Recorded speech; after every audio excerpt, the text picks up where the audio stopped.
안녕하십니까. 이찬영 부동산입니다. 오늘은 2022년 1월 20일 토론토 부동산 TV 108편 2022년 봄주택시장 멀티플 오퍼 완전 정복 이런 제목을 가지고 말씀드리도록 하겠습니다.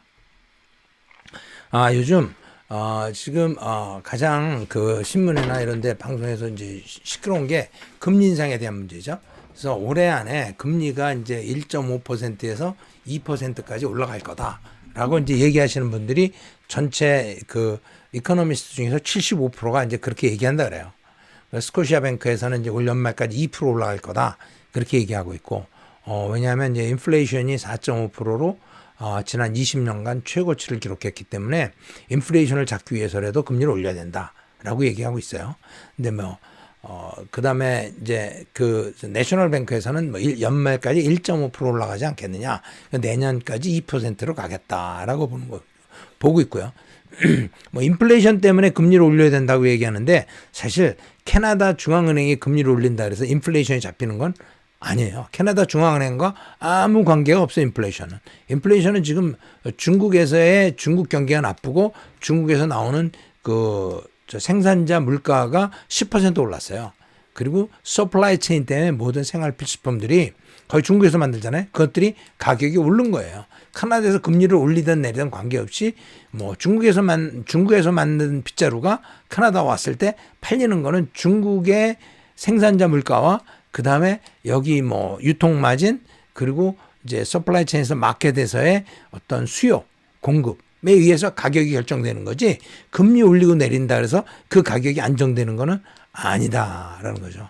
물론 캐나다 금리를 올려서 캐나다 통화가 강해지면 그것만큼 물가가 이제 수입하는 물가가 좀 싸질 수는 있겠죠. 그렇지만 그것 외에 금리를 올림으로 해서 캐나다 내에 모든 비용이 올라감으로 해서 실질적으로 그런 것들이 효과가 없죠. 그래서 그 인플레이션 때문에 캐나다가 지금 독립적인 경제를 갖고 있는 나라가 아니잖아요. 세계 경제의 한 부분이에요. 캐나다 금리 올린다 해서 물가가 잡는다? 이거 다 어불성설이죠. 이제 지금 물가가 올라가는 게 석유 값이라든가 서플라이 체인이라든가 그런 것 때문에 올라가는 거잖아요. 그런데 무슨 캐나다가 금리 올린다 해서 그것과 무슨 관계가 있느냐는 거죠. 그래서 중국은 지금 중국에서는 중국인민은행에서 이제 오늘이죠. 오늘부로 금리를 내렸어요. 연물을 0.1% 내렸고 앞으로도 더 내릴 거다라고 이제 예측을 하고 있어요. 왜냐하면 중국 경기가 너무 안 좋으니까 경제 성장도 완전히 줄어들었고 안 좋고 이제 도산하는 기업들도 굉장히 많고, 그죠? 그렇기 때문에 금리를 낮춰서 기업들의 생산성을 더 높여주기 위해서 금리를 낮춰주고 있는 거죠. 물론 소비도 올려주고 다른 모든 은행들이, 전 세계 은행들이 금리를 올리려는 추세에 있고, 그 다음에 이제 돈줄을 쥐는데 통화량을 이제 쥐고 있는 마당에 중국만 통화량도 늘리고 금리도 낮춰주고 있어요. 미국도 테이퍼링을 하고 있잖아요. 테이퍼링이라는 건 돈을 조이는 게 아니라 돈을 푸는 거를 천천히 푼다는 거예요. 아직도 미국은 돈을 풀고 있어요. 3월 달까지. 그죠? 돈을 풀고 있어요. 4월 달 되면 돈 푸는 건 스탑하고 금리를 올리겠다는 거죠, 이제. 돈을 풀면서 금리를 올리는 건 의미가 없죠. 그러니까 4월 달까지는 금리를 안 올릴 것 같은데, 하여튼 중국은 금리를 내리고 돈을 풀고 있어요. 그리고 이제 어떤 그 캐나다의 그 다른 그 경제 이코노미스트, 이 사람 얘기는 금리를 그렇게 빨리 올린다 그래서 올릴 필요가 있느냐, 그런 얘기를 많이 해요. 지금 제가 얘기한 것처럼 금리가 인플레이션을 우리가 서플라이 체인하고 금리하고 무슨 상관이 있냐. 금리를 왜 올리냐. 그거 아무 관계가 없다. 이제 그런 얘기를 하고 있죠. 그런 얘기를 하는 사람도 있다는 걸 말씀드리는 거예요. 그러나 금리는 어차피 올려야 돼요. 왜? 금리를 올려야 되는 이유는 우리가 금리가 지금 0% 가까운 금리잖아요. 이제 금리를 올려서 한 2%, 2.5% 그 정도 올려놔야 다음에 또 다시 리세션이 왔을 때 금리를 내릴 수 있는 룸이 생기잖아요. 그죠? 계속 이렇게 나갈 수는 없죠, 어차피. 지금 현재 중앙은행의 금리가 이제 2.4%, 2.45%, 2.45% 프라임 레이트가 그렇죠. 근데 실제 이제 5년간 그 베리어블 레이트는 0.8%에서부터 1.59% 이렇게 다양하죠. 이렇게 되죠. 실질적으로 프라임 레이트에서 한 0.9% 1% 정도 디스카운트 해주는 게 지금 우리가 베리어블 레이트로 보고 있는 거죠. 근데 이런 모든 금리들이 실제적으로는 뭐냐면 중앙은행 금리에 따라서 움직이는 본드 레이트에 관련돼 있죠. 그 채권 수익률. 채권 수익률이 10년물이 캐나다가 1.86, 미국은 1.83. 이게 얼마 전까지만 해도 1.4 얼마였었잖아요. 그죠? 엄청나게 오른 거예요. 0.4 정도 올랐으면. 엄청나게 올랐어요. 지금 급격하게 오르고 있잖아요. 며칠 만에, 몇 달 만에. 그러니까 2년물도 지금 1.27, 미국은 1.04 이렇게 되어 있죠. 그래서 어차피 모기지는 오른다. 그러나 이제 그 작년 연말에 이제 나온 얘기인데 모기지가 오르고 저 안에 캐나다의 주택 시장은 아마 계속 갈 거다. 왜? 가장 중요한 게 이제 주택의 공급이 모자라는 게 그게 하루아침에 해결되지 않는다. 그런 얘기죠. 그래서 모기지 레이트 금리를 올린다 그래 봐야 그렇게 어차피 그래도 적습니다. 그래서 크게 문제될 게 없다. 주택 가격이 작년 말에 20% 이상 오르는데 금리 1%, 2% 올리는 게 대수냐. 그런 얘기죠. 그죠? 그래서 올해도 카나다의 그 부동산 협회에서는 올해도 주택 가격이 전국적으로 7.6% 오를 거다. 리맥스는 9.2%, 로얄패즈는 10.5% 오른다. 그렇게 얘기하고 있죠. 그리고 내년에 이제 선거하기 때문에 선거 전에 무슨 또 공약이 나오겠죠. 어떻게 하겠다고? 이제 그런 얘기 또 나올 거다. 이제 그런 얘기 하고 있죠.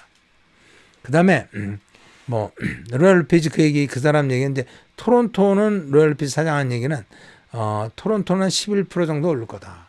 그렇게 예측을 하고 있어요. 그래서 전체적으로 전국적으로 가장 토론토가 많이 오르지 않겠느냐라고 예상을 하고 있죠. 이제 지난주에 스코시아뱅크에서 발표한 이제 리포트인데 전 세계적으로 G7 국가 중에서 카나다가 가장 주택 보급률이 떨어진다라고 이제 발표를 했어요. 특히 그 중에서도 엘버타, 매니토바, 온타리오가 가장 그 인구 비례에서 주택의 숫자가 적다. 온타리오는 G7 평균으로 가려면 지금 당장 65만 채의 집이 필요하다.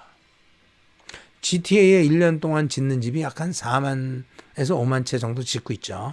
근데 그거로 해서 계속 들어오는 유입하는 인구 증가에 허덕이고 있는 판에 지금 모자라는 65만 채를 어떻게 채울 것인가.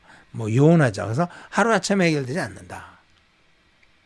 그래서 지금은 팬데믹 때문에 그다음에 금리가 낮아서 주택 가격이 오른다 그러는데 그 이전에도 주택 가격이 올랐다. 그죠? 팬데믹이래 작년 3월부터잖아요. 그전엔 주택 가격이 안 올랐나요? 팬데믹 욕할 게 없죠. 금리가 싸서 그렇다? 아니 팬데믹 이전에 금리가 그렇게 싸지 않았잖아요. 그때는 안 올랐나요? 주택 가격이? 마찬가지다. 주택 가격은 팬데믹이나 로우 인트레스트 레이트 때문에 오른 게 아니라 공급이 모자라기 때문에 오른 거다. 그런 얘기예요. 우리가 지난 몇 년 동안 한 얘기죠. 2016년 이후로 점점점 더 악화돼 가고 있다. 그죠? 그리고 정책들이라는 게 나오는 게 지금 집을 못 사게 하는 정책들만 나오지 주택의 공급을 늘리는 정책은 잘 안 나오는 거죠. 왜? 그러한 것들은 최소한 10년 이상의 노력을 해야 되는데 정치인들이 그런 걸 하고 싶지 않아요. 왜냐하면 내가 내 예산을 가지고 내 임기가 4년인데 4년 동안 실컷 선심을 써놔야 그 다음에 또 당선이 될 텐데 무슨 내가 10년, 20년 앞을 내다보고 내가 지금 내 예산 이거 세금 거둔 거 가지고 거기다 투자해봐야 효과도 안 나오는 거 내가 지금 다음에 당선되는 게 중요하지. 그러니까 그쪽에 투자를 안 하는 거예요. 그런 쪽은 프라이어리티에서 밀려난다는 거죠. 그죠? 그렇지만 이게 쉽게 해결되지 않는 문제지만 그러나 굉장히 긴급하다는 거죠. 빨리 해결되지 않는데 긴급하다. 이건 문제가 되는 거죠. 그죠? 그런 얘기예요. 그래서 이제 실제적으로 보면 지금 인구 수에 비해서 주택 공급하는 양이 점차적으로 줄어들고 있다. 지난 2016년 이후로 2010년 이후로 계속 줄어들고 있어요. 그래서 G7 국가 중에서 캐나다가 가장 주택 보급률이 떨어진다. 캐나다 중에서도 캐나다 전체를 보면 1000명당 424채가 있는데 지금 토론토는 360채, 키치너가 376, 해밀턴 377, 그죠? 캘거리 378. 이런 식으로 해서 가장 주택 보급률이 떨어지는 도시다 하는 거죠. GTA가 가장 심각하다는 얘기죠. 그래서 이제 선거 때가 가까워지니까 정치인들도 움직여야 되잖아요. 덕포드가 지난번에 당선될 때 뭐라 그랬어요? 주택 공급을 늘리겠다. 그린벨트에도 집을 짓겠다. 고스테이션 쪽에 집을 짓겠다. 엄청나게 큰 얘기 빵빵빵빵 하고 화이트페이퍼도 만들고 쪼쪼 했지만 뭐 이루어진 게 있나요? 자, 내년에 또 선거가 됐으니까 뭔가 해야 되겠죠? 그래서 만든 게 뭐냐? Housing Affordability Task Force. 주택 가격 안정 대책 위원회 뭐 이런 걸 만든 거예요. 위원회 뭐 이런 거. 그래가지고 위원장은 스코시아뱅크의 사장. 이제 위원장을 앉혀놓고 그 밑에 이제 뭐 빌더도 있고 시티 플래너들도 있고 뭐 여러 가지 뭐 환경론자들도 있고 뭐 여러 가지 사람들 다 모아놓고 태스크포스를 만들어가지고 기본적으로 어떻게 하면 주택 공급을 늘릴 수 있을 것인가. 주택은 누가 짓나요? 정부에서 짓나요? 아니죠. 민간업자가 짓죠. 빌더가 짓죠. 그럼 빌더가 어떻게 하면 주택을 많이 질 수 있을까요? 그렇죠. 많이 질 수 있도록 허가를 해줘야 많이 짓는 거죠. 그죠? 심플한 거예요. 그죠? 기본적으로 허가를 해줘야 많이 짓는다. 그래서 만들었어요. 그게 만든 게 이제 작년 12월 달에 만들었고, 이제 어저께 덕포드가 이제 킥업 미팅을 해서 시작하는 미팅을 해서 지난달에 만들었으면 지난달에 킥업을 하지 왜 한 달씩 놀다가 이제 와서 킥업을 하나? 이런 것부터 고쳐야 돼요. 그러면서 뭐냐? 4,500만 불의 디벨롭먼트 어프루벌 펀드를 스트림라인 디벨롭먼트 어프루벌 펀드를 줬어요. 스트림라인 디벨롭먼트 펀드냐 뭐냐? 이게 뭔가 지금 제가 말씀드린 뭐 주택 허가 하나 주택 건설 허가 내려고 그러면 뭐 최소한 5년에서 10년 걸린다 그랬잖아요. 미국이 1년이면 되는데 왜 캐나다 5년에서 10년 걸려? 카나디언들은 생각을 많이 해서 그러나? 게을러서 그렇죠. 게을러서. 관료들이 게을러서. 그래서 이거를 어떻게 하우싱 프로세스 스트림라인 디벨롭먼트 어프루벌 그러니까 디벨롭먼트 어프루벌을 어떻게 스트림라인하게 쫙 나갈 수 있게 해줄 수 있느냐. 그러니까 정부 프로시저를 고치는데 4,500만 불을 투자한 거예요. 지가 하면 될 걸 왜 이러나. 물론 온타리오 프로빈셜 거버먼트가 있고 페더럴은 별로 크게 관계없지만 뮤니시팔리티에 대한 모든 룰이 따로 있잖아요. 그냥 도장 찍는 놈이 많아요. 어차피. 그죠? 그런 걸 어떻게 스트림라인하게 할 수 있겠느냐. 그죠? 근데 조닝 체인지도 복잡하니까 좀 심플하게 할 수 있냐. yes, no. 빨리빨리 하자는 거죠. 빨리빨리. 한국 사람 앉혀놓으면 그건 잘하자. 빨리빨리. 그죠? 이런 것들. 근데 이제 걔네들이 나온 얘기는 뭐냐. 결과적으로 미팅이 끝나고 나서 한 얘기가 뭐냐. Fund is appreciated. 돈 줘서 고마워. 그러나 뭔가 액션이 행동이 나와야 될 거야. 돈만 주고 끝이야. 어쩌라고. 그게 아니죠. 뭔가 행동이 나와야 되겠죠. 이제 선거 때가 되니까 뭔가 급하게 하는 것 같아요. 그죠? 이러다 보면 또 뭔가 또 되겠죠. 네. 자, 근데 올해 봄 마켓, 봄이라는 게 지금 올해 된 지가 지금 20일, 오늘이 1월 20일이잖아요. 20일밖에 안 됐잖아요. 그죠? 1월 달 20일 동안 주택이 얼마나 팔렸나. 작년 12월 달 20일 동안에 처음 20일 동안 팔린 것과 지금 1월 달 20일 동안 팔린 걸 한번 비교해 보자는 거죠. 물론 1월 달 연초에 1월 1일, 2일, 3일 많이 논 사람도 많이 있겠죠. 물론 12월 달도 12월 20일에 크리스마스 가까우다 보면 일 안 하고 논 사람 많잖아요. 거의 12월 20일 전후 되면 다 이제 폐업이잖아요. 그죠? 다 쉬죠. 파장이잖아요. 근데 그렇게 계산하고 봤을 때 어차피 그건 20일이라 그러지만 실제 일하는 날짜는 한 15일 정도밖에 안 될 거라고 보지만 오케이. 15일 동안 얼마나 팔렸나 보면 지금 파란색이 올해 1월 달에 팔린 거고 단독주택이야. 프리홀드, 단독주택이 아니라 프리홀드라는 면 단독주택과 타운하우스를 합친 거예요. 그죠? 타운하우스도 프리홀드 타운하우스. 그게 프리홀드 셀이에요. 단독주택 타운하우스 팔린 걸 보면 토론토 쪽에도 300채 정도 팔렸죠. 1월 달에. 작년 12월 달 600채 정도 팔려. 그러니까 49%가 줄어들었어요. 토론토는. 올 1월 달에. 그죠? 거래량이. 요크리전은 40%. 필리전 33%. 듀라미나 할튼 리전 31%, 32% 정도 줄어드는 거예요. 그러니까 실제적으로는 뉴 리스팅이 엄청나게 모자라서 거래량이 많이 줄어들었어요. 그죠? 사실은 그런 거예요. 뉴 리스팅이 없다. 물건 파는 사람이 없다는 거죠. 그래서 실제로 이거는 단독주택을 놓고 봤을 때 이제 지역별로 어떻게 되냐. 작년 12월 달과 올 1월 달의 가격이에요. 가격 차이가 어떻게 되냐. 토론토는 7%, 할튼은 5.9%, 7%, 네, 1%, 18%. 물론 숫자가 적기 때문에 이걸 가지고 뭐 이렇게 전체적인 흐름이다라 얘기할 수는 없지만, 그죠? 뭐 18%가 이게 뭐 이게 좀 숫자가 좀 이상하긴 하지만, 뭐 MLS에 나온 숫자니까, 뭐 MLS 숫자를 더해서 나온 숫자니까 이거 뭐라고 111만 불이었다가 131만 불이 된 거예요. 평균이 듀람 지역에. 그러니까 그러니까 실제적으로는 이만큼 올랐으니까 이제 오른 거잖아요. 그죠? 근데 숫자가 적으니까 뭐 정확하게 얘기한다고 얘기할 수 없죠. 어떤 우리가 흐름은 알 수 있는 거잖아요. 그죠? 볼박 아이디어는 알 수 있다는 거죠.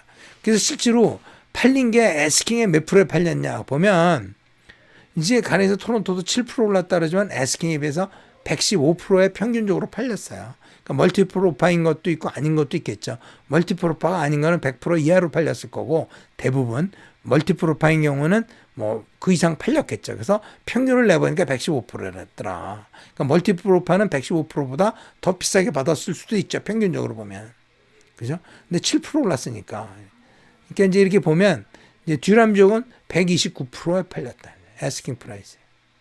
거의 30%더 썼다는 거죠. 요크 리전이나 뭐 다른 데도 보면 115%, 110%에서 110%, 10%에서 15% 정도 더 주고 팔렸다.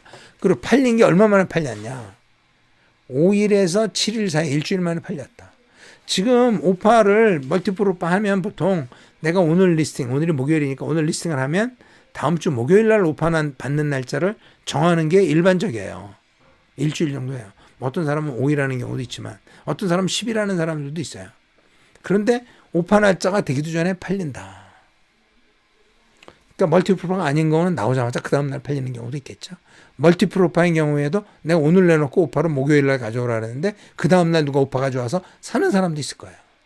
그래서 평균적으로 팔리는 날짜가 일주일도 안 된다. 그리고 이제 프리홀드 타운하우스 같은 경우에도 보면 단독주택에 비해서 더 많이 올랐어요. 그죠? 토론토가 10% 오른 걸로 돼 있고, 뭐 5%, 7%, 뭐 이렇게 다 6% 올랐어요. 그리고 실제로 에스킹에 비해서 뭐 117%에서부터 128%. 듀람 지역은 단독주택도 그렇고, 타운하우스도 그렇고, 그죠?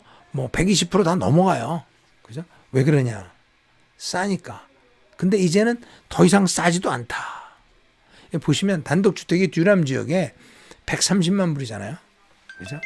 제가 작년 초에만 해도 한 60만 불, 70만 불이면 단독주택 샀어요. 오시아와 같은 데서. 그죠? 근데 듀람이라면 오시아만 있는 게 아니라 피커링, 에이젝스, 위페, 피커링 조금 좀 비싸죠. 하지만 하여튼 평균이 이렇게 많이 올랐어요. 그 이제 타운하우스 같은 경우에도 마찬가지로 미디안, 데이스 온 마켓이 3일, 필지가 3일에서부터 5일, 7일. 그죠? 굉장히 잘 팔린다라고 얘기할 수 있겠죠. 콘도 같은 경우는 어떤가? 콘도도 보면 지금 이제 콘도 보면 1월 달 가격이 토론토는 77만 9천 불, 할튼 75만 3천 불, 필지역은 브램튼이 좀 싸죠. 그래서 68만 4천 불, 요크 리전 76만 6천 불. 이게 보면 요 네 개는 지역적으로 가격 차가 별로 없어요. 그죠? 토론토만 비싼 게 아니에요. 다 가격 차가 별로 없어요. 물론 토론토는 작은 것도 많고 스퀘어피트 가격이 비싸고 파킹이 포함 안 된 것들도 많이 있겠죠. 그렇지만 일단 전체적인 넘버에서 에버리지 프라이스 봤을 때 거의 차이가 없다는 거죠. 가격도 지금 보면 타운하우스 같은 경우도 130만 불 이런 판에 콘도가 77만 불, 78만, 80만 불 그러면 콘도도 사실 싸 보이잖아요. 그러면 우리가 많은 사람이 타운하우스로 가지 못하고 단독주택으로 가지 못하는 사람들은 어차피 혼자 살거나 둘이 살면 콘도 살면 좋죠. 그러나 이제 식구가 있는 경우에는 콘도에 살 수 없는 경우도 많이 있잖아요. 애들이 사내애도 있고 여자애도 있고 그러면 콘도에서 쓰리베드룸은 별로 없잖아요. 그러니까 콘도 3베드룸에서 큰 콘도가 굉장히 대안이 될 수 있다고 생각해요. 그래서 제가 몇 년 전에도 계속 그 얘기했지만 2베드룸 이상의 큰 콘도, 낡은 콘도도, 오래된 콘도들이 가격이 싸잖아요. 그런 것들은 지금 보면 투자 가치가 굉장히 많이 있다고 저는 생각해요. 그런 것들이. 그죠? 투베드룸 이상에. 뭐 원베드룸은 비싼 거, 다운타운에 뭐 새 건물 그런 거가 아니라, 그죠? 약간 외곽이라도, 심지어 노스역도 오래된 것들, 뭐 투베드룸 같은 거 70만 불 때, 80만 불 때 살 수 있는 것들 많아요. 1000스퀘어피트 정도 되는 것들도. 그렇죠? 그리고 이런 것들도 지금 보면 뭐 아까 뭐 이게 듀람 지역은 콘도도 뭐 120% 올랐고, 다른 지역은 그래도 뭐 100% 넘게 그래도 에스킹보다 더 비싸게 다 많이 팔리고 있고, 이런 거 일주일 만에 다 팔리고 있다. 그런 얘기죠. 상대적으로 토론토 약간 슬로우하긴 하지만 그래도 잘 팔리고 있다.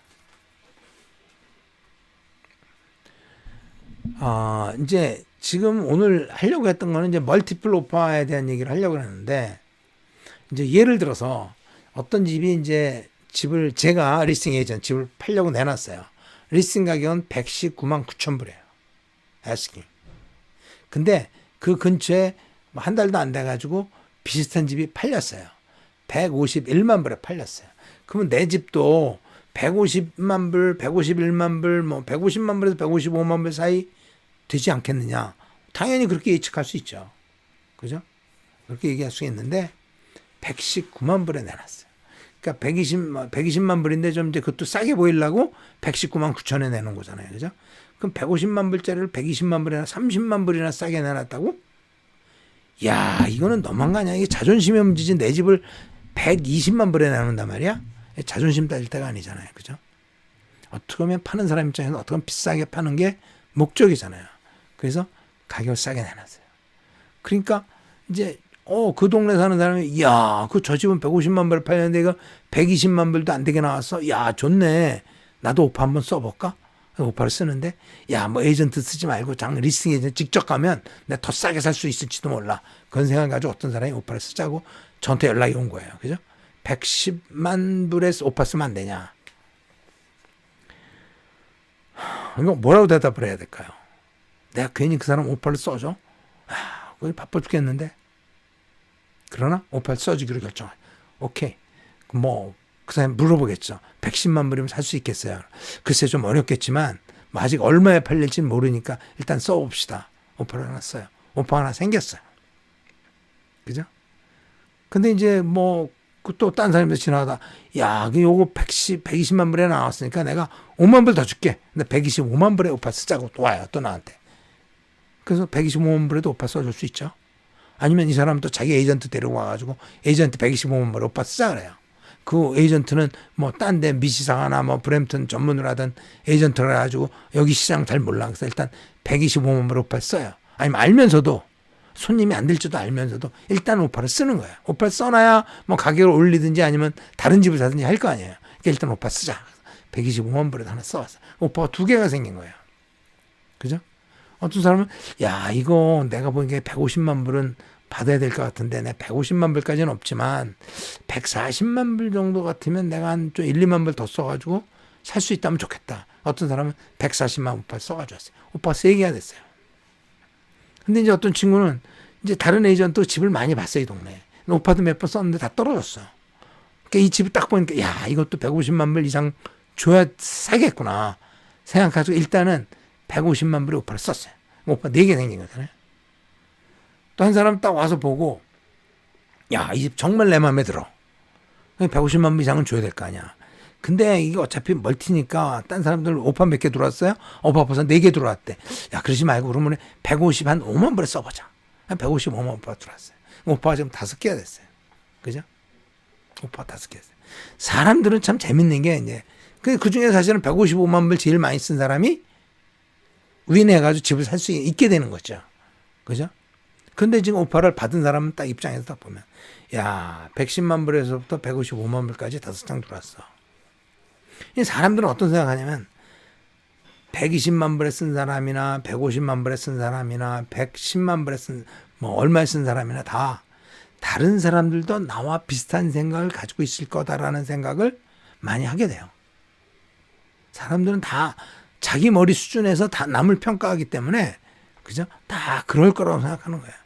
야, 오파 다 쓰냐? 그러면 120만 불 쓴 사람, 딴 사람은 125만 불, 140만 불 쓴 사람도 있을래나?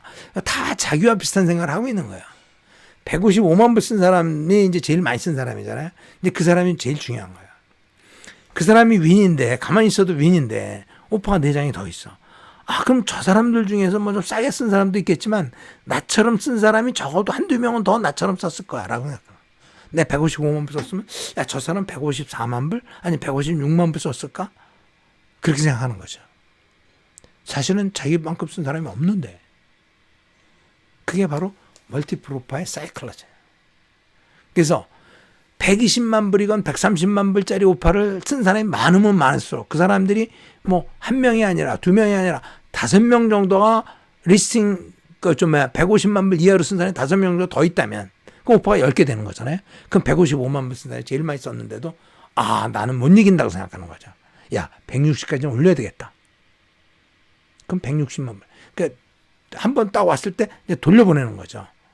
돌리면서 야, 임프루브 해가지고 와라. 그럼 그때 가서 이제 머리가 막 머리에서 연결하는 거잖아요. 그죠? 머리 굴리다가 에이 160만 불 써. 그냥 어차피 오빠 이렇게 왔는데 괜히 또 딴 데 가서 또 엄한 짓 하지 마. 이거 사자. 가격이 올라가는 거예요. 그래서 실질적으로는 싸게 쓴 오빠가 많으면 많을수록 많이 쓴다. 원 하이스트 오빠가 가격이 올라가게 되는 거예요. 그게 멀티플 오빠의 사이클러지예요. 자, 이런 상황을 이해했을 때 우리가 바이어 입장에서는 어떻게 되느냐. 바이어가 집을 사기 위해서는 사실은 첫 번째 멀티플 오퍼가 아닌 집을 찾아야 돼요.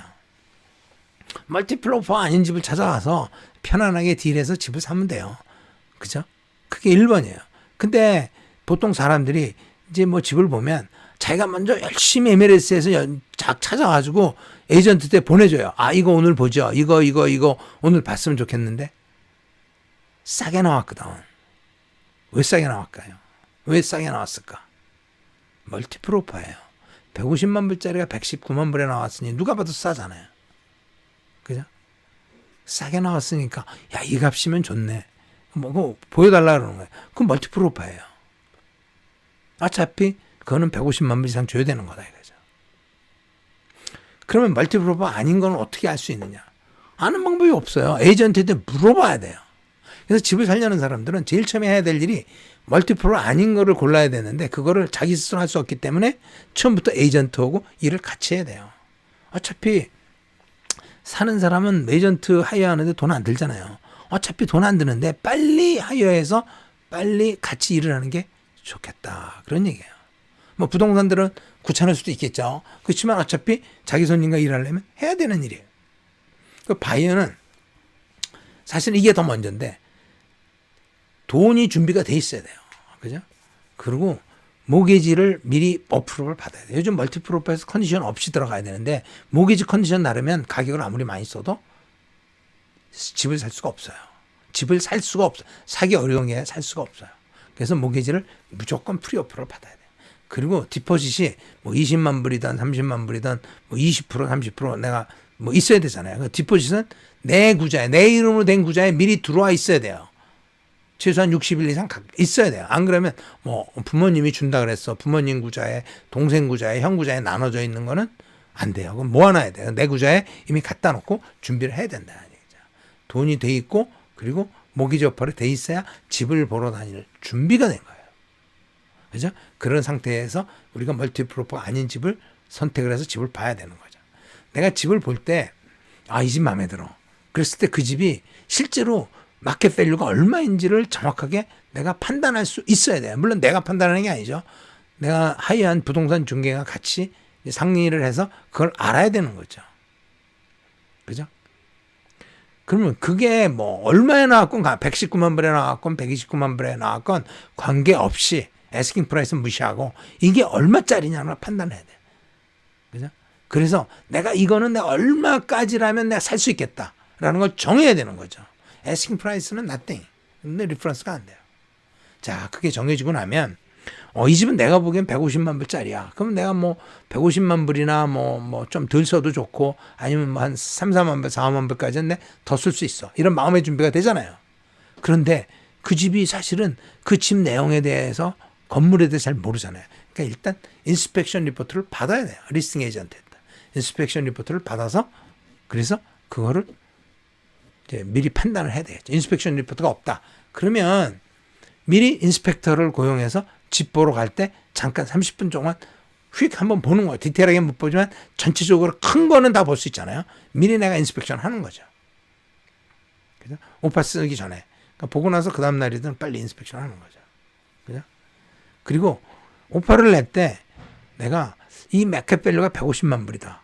근데 에스킹이 119만 불이니까 오파를 일단 좀 싸게 내보자. 한 120만 불에 일단 에스킹보다는 좀 더 하게 121만 불에 내보자.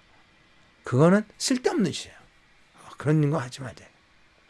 왜냐하면 뭐 그렇게도 어차피 두 번째 가서 내가 어차피 오파 올리면 되니까 아니라 오파가 한 7, 8개, 9개, 10개 들어오면 첫 번째 딱 들어온 거에서 밑에 거 몇 개는 아예 잘라버려요. 그냥 아웃이에요. 그죠? 그럼 세컨 찬스가 없는 거예요. 그래서 너무 로벌 오파는 의미가 없다는 거죠. 어차피 안 되는데. 아니, 올리면 되잖아. 올릴 수 있는 찬스가 없어질 수도 있어요. 또 멀티플 오파가 아닌 경우에도 150만 불짜리를 155만 불에 나왔어. 근데 이거 뭐 오퍼 없네. 한 130만 불에 한번 찔러볼까? 인도 애들이 많이 하는 거다. 로벌. 일단 찔러보는 거야. 130만. 얼마까지 내려오나 보게. 로벌은 그 셀러가 가격을 안 내려요. 어떤 경우에는 셀러가, 저도 그런 경우가 있었는데, 셀러가 가격을 155만 불에, 156만 불에 사인하라는 거야. 그러니까 그런 식의 의미가 없어요.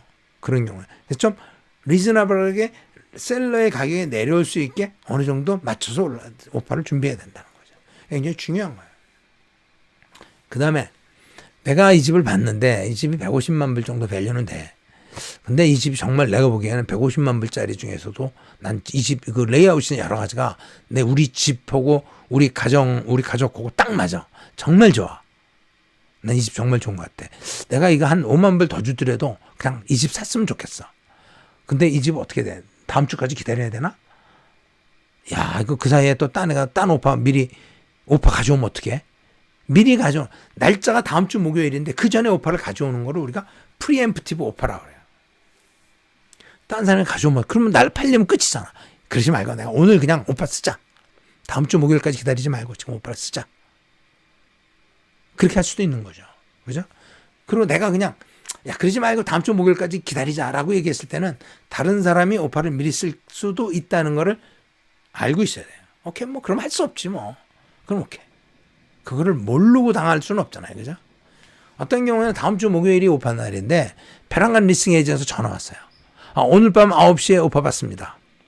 왜? 다음 주 목요일이잖아. 오늘 밤 9시에 오파 받습니다. 왜? 왜 그러겠어요? 프리엠프티브가 오파가 맞는데 이 오파가 애매한 거야. 이게 150만 불짜리인데 이 오파가 153만 불에 왔어.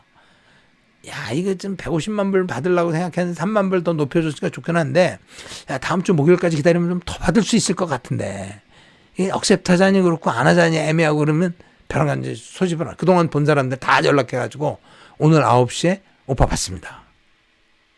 그 얘기는 프리엠프티브 오파가 왔다는 거죠. 그죠? 그런 거예요.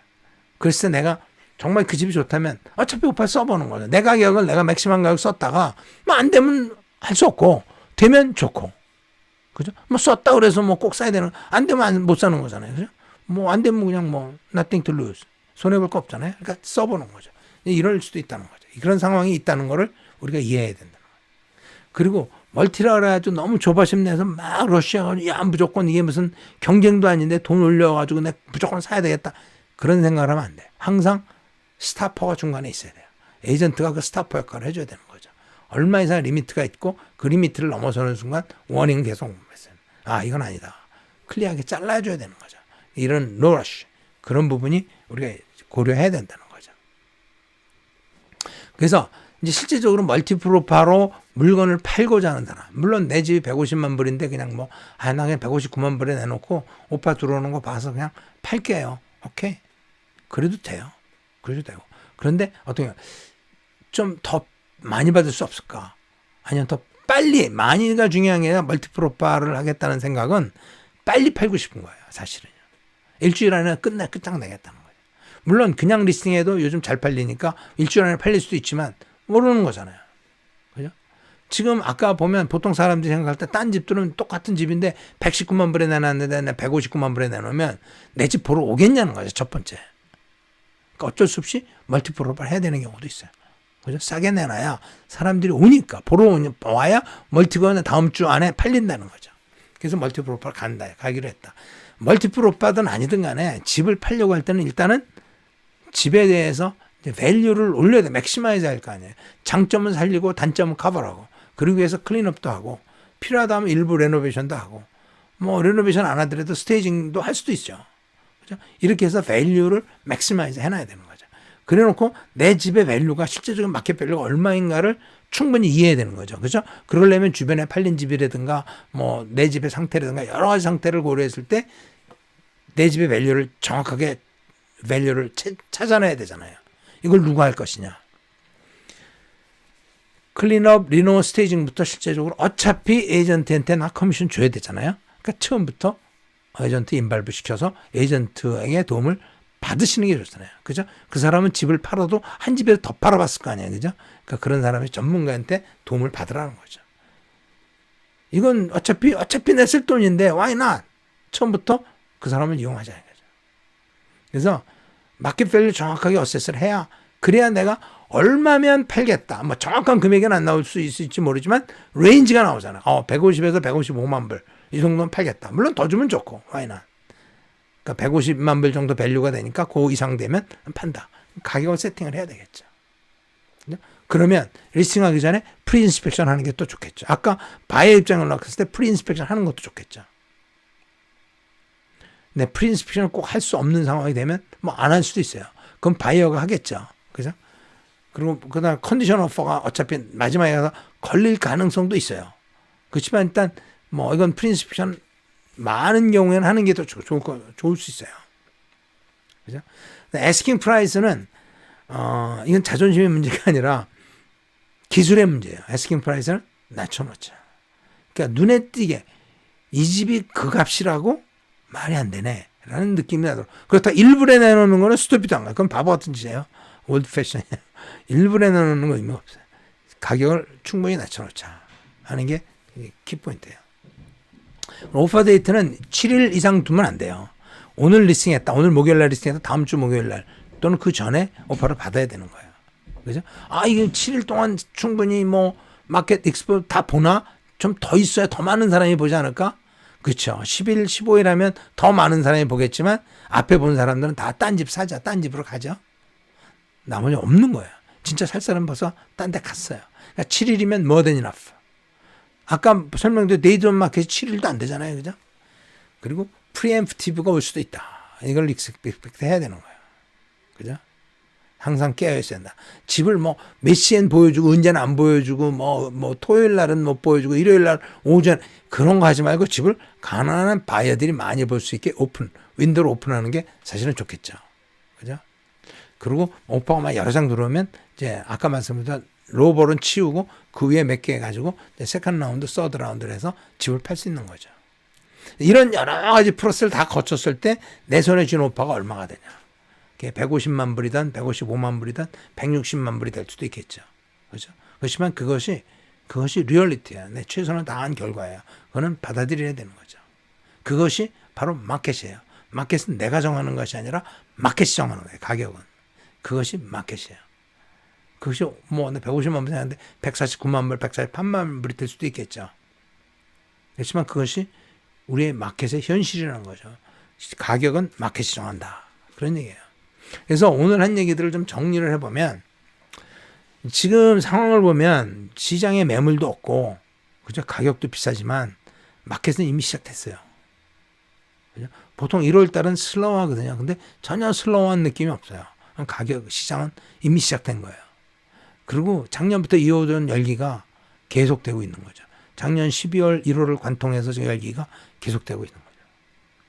그리고 주택을 사거나 팔거나 여러분들이 그러한 상황에 놓였을 때 생각만 머릿속에서 하지 말고 처음부터 어떻게 할 것인가를 처음부터 전문가의 도움을 받아라. 이게 중요한 거예요. 왜? Why not? 그죠? 전문가의 도움을 받자.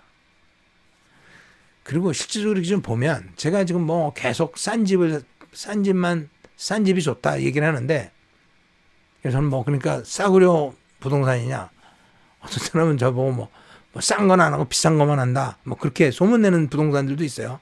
아, 이찬용이는 비싼 것만 한다. 싼 거 안 한다. 저는 싼 거 사라고만 얘기해요. 싼 집이 더 많이 오른다. 그죠? 싼 게 더 많이 오른다. 그게 투자하는 사람 입장에서는 적은 돈으로 투자할 수 있겠지만 사실은 젊은 사람이 first time home buyer나 그러니까 내 집을 처음으로 마련하는 사람들은 어차피 싼 집부터 시작하셔야 되는데 뭐 그것도 지금 집값이 막 올라가서 힘들어 죽겠는데 그게 너무 많이 오른다 그러니까 사실은 좀 답답하잖아요. 그러니까 기다리지 말고 그러니까 빨리 행동해야 되는 거예요. 생각만 하지 말고 행동을 해야 돼. 시간이 돈이다. 지금 기차가 쫙 기게 한 10개 이제 그 칸을 여객칸을 한 10개 20개 달고 기차가 가잖아요. 앞에는 특등실, 1등실, 2등실, 맨 뒤는 이제 3등실, 그 뒤는 화물차, 화물칸 그렇게 돼 있잖아요. 난 특등실 타려고 애쓰지 말고 맨 뒤 화물칸 바로 앞칸이라도 일단 타는 게 중요한 거예요. 타면 기차는 그냥 가는 거예요. 같이 가는 거예요. 그죠? 맨날 특등칸만 생각하고 다음 기차 다음 기차 다음 기차 그러다 보면 지금 뜨거운 그 솥 안에 개구리처럼 시간 가는 줄 모르고 있다. 결국은 타 죽는 거잖아요. 그죠? 생각만 하지 말자. 일단 시작은 주변에 내가 신뢰할 수 있는 부동산한테 전화를 하시는 거예요. 그래서 일단 시작하시는 게 중요하다. 하는 얘기. 오늘도 좀 짧게 하려고 했는데 길어졌는데 긴 시간 끝까지 시청해 주셔서 고맙습니다. 그리고 이 부동산에 대해서 더 궁금하신 점이나 매매 상담 하시고 싶으신 분은 전화 주시거나 지메일 여기 이메일로 보내주시면 제가 아는 한 성심성의껏 도와드리기로 하겠습니다. 그러면 끝까지 시청해 주셔서 감사합니다. 여기까지 하겠습니다. 예.